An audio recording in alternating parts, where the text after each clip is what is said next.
What's up guys, it's me Jeremy, and today I'm going to be coming at you guys with another late game commentary. So, jumping right into this one, we can take a look at the game. We've got one inhibitor down, and the kills are pretty close, so overall we are definitely ahead in this game. We even have both Nexus turrets down, so the game's pretty close, although the inhibitor does respawn. So we're just coming up here, sieging up the mid lane, trying to end the game here.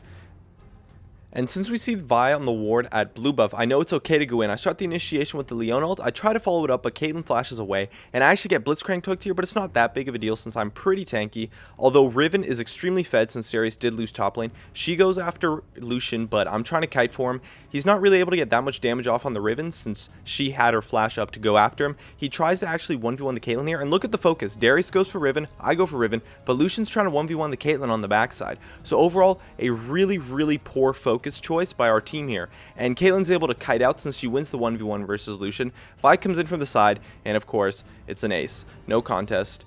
And that's our first major throw of this game, despite the fact that we were actually really far ahead based on objectives, even though the kills were kind of close. And of course you can see the trash talk starting to come out. I mean, this game was pretty lighthearted. Both teams were, joking around a lot and stuff, trash talking back and forth. Not really too big of a deal. We weren't really taking any of this stuff to heart, and we were trash talking back too, And so that wraps up what is actually our first throw of this game.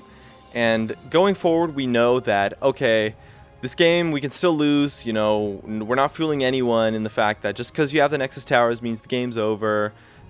We're still trying to, keep our morale high, making jokes back and forth.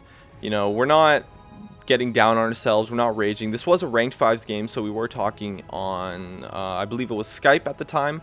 And so we're kind of communicating here. We see them grouping out mid lane. We're trying to just push up the side lanes and then, of course, go for another push for the mid lane for the inhibitor.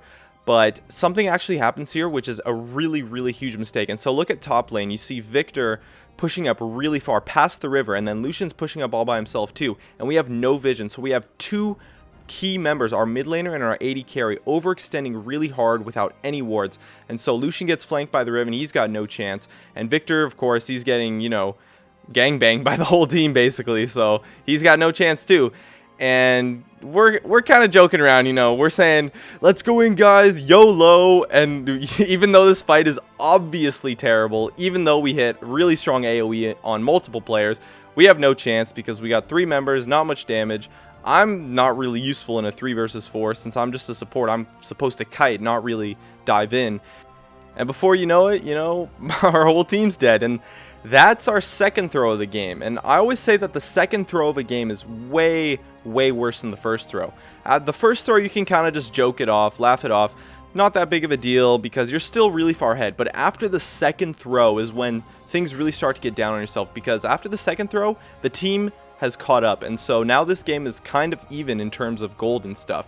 And that overextending was a really significant mistake and cost us a lot of pressure on this game. And so we're just going to try to push out the lanes, go for the same strategy. Even though we did get caught, we're just going to be a little bit more careful. The big mistake earlier was definitely avoidable. All I really had to say was, hey guys, stop overextending. But, I mean, what happened, so we're not going to get ourselves down. Tell a couple jokes, laugh it off. And Riven's actually trying to 1v1 out the Victor here. And so I go in to try to save him. I actually probably could have saved him if I had used my Face of the Mountain shield. So definitely a mechanical mistake on my part. But with my exhaust and all my crowd control, Lucian's able to finally get here. Riven flashes over, dies to the golems. So in the end, not that big of a deal because we still do get the 500 gold shutdown. Even though Victor dies, the spawn timer is actually kind of short. It's only 28 minutes into the game, and although we won't be able to capitalize on the kill from Riven, it's not the worst thing ever, although I probably could have saved him.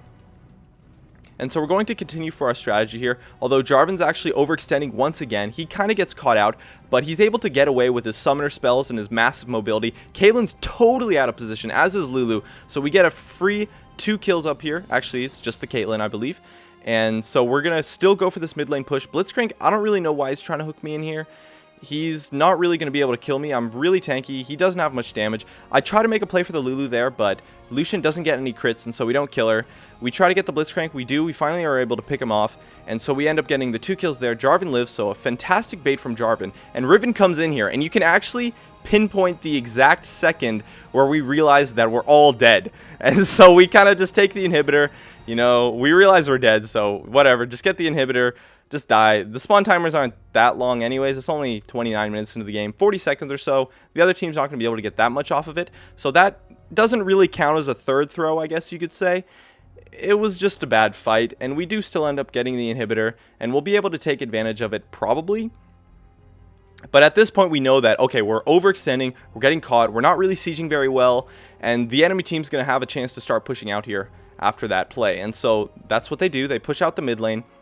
But one thing that actually happens is they don't have their AD carry with them. Caitlyn's actually split pushing bot lane right now. And so the enemy team does a really poor job of sieging here, and the fact that they do it without their AD carry. And you don't want to siege without your AD carry. Riven's actually going in here for the tower dive. They decide to make the tower dive play. Riven's ginormous, and so she's able to kill off Victor pretty quickly. But Jarvan comes back in for the reinitiate after the AD carry shows up. I go into, Darius is on the backside. We pop the Guardian Angel. I'm trying to make the play for Lulu, get the greedy play here, but Riven's actually able to pick off the Lucian. So going for the Lulu there on my part was definitely another mechanical mistake. I should have protected Lucian. I thought he would have been okay by himself, but Riven is so fed right now. You can see 22 and 4 on the tab select screen. And so, you know, Riven's huge, like pretty much like almost her whole team. And so, of course, she's able to pick up the Lucian there. That was kind of not really a mistake that I should have made. I should have noticed. But once again, you know, it's not that big of a deal. We kind of just stop the siege from that fight, though. We don't really get anything.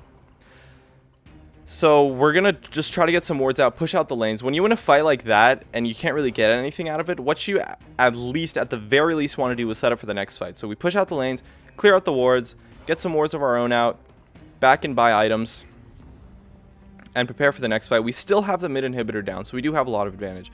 And we don't do the best job of using the inhibitor here, because what we should have done is go and push top or push bot lane as a group of 5, right? And so you can take the second inhibitor or the third inhibitor.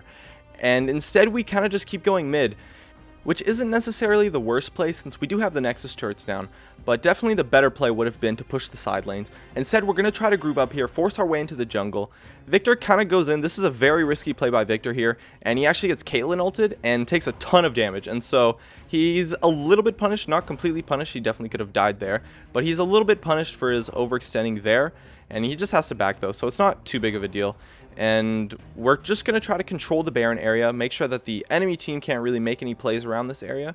We do still feel kind of confident in our play. We know that we could probably win a 5v5 team fight based on the last fight that we had when the enemy team was sieging without their AD carry. And so what we're going to do right now is we're going to look for picks. So we're grouped up as eventually 5 as once Victor gets here. And we see 2 members of the enemy team mid. So what we're going to do here is we walk into the enemy jungle, and surprise, we just find them doing dragon. Since we know the dragon was up, so we have the timer, I'm able to kite out this Vi and this Riven. Lucian's ulting.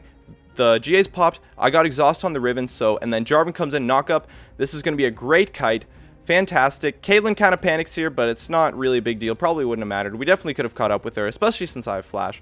And so I'm able to kite out the enemy assassins who are really fed, and Jarvan's able to come in because we just kind of happen to stumble across them in the jungle. And that's what you want to do when you look for picks. You just kind of, you know, go through the jungle. And once again, I mean, we are kind of trash talking here. I'm not a huge fan of trash talking at the end, but I mean, whatever. What happened happened. Can't deny it. And that's really the game. We ended up recovering from our 2 really major throws at the end there because we were able to do a better job of sieging. The enemy team siege without their AD carry, and so that's really something you don't want to do. And of course, we did a great job of looking for picks. You know, group as 5 and just roam through the enemy jungle with wards and clearing wards as well, and you might just happen to find some of them. And so that's a great way to come back when you throw the game. And that's going to be it for this commentary. Thank you guys so much for watching. Definitely check out my Facebook, Twitter /GamingCurios, and Twitch as well at Jeremy_GamingCurios. Hope you guys enjoyed this commentary. Thank you so much for watching, and I'll see you guys next time.